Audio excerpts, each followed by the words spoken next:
Click here on extrude, then click here on sketch section, then select your desired plane, press middle mouse button, then pan it, then create your profile for cut.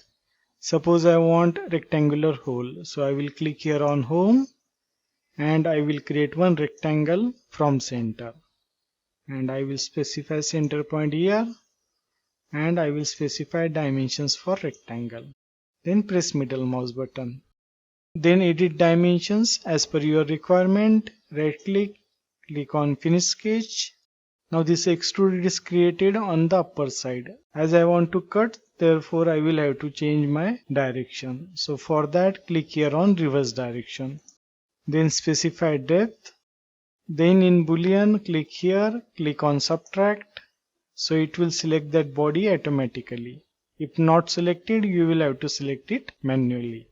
And click here on OK. So in this way you can create cut. And if you want circular cut, you will have to create circle and perform the same actions. Please like, share and subscribe. Thanks for watching. We will again meet in next tutorial.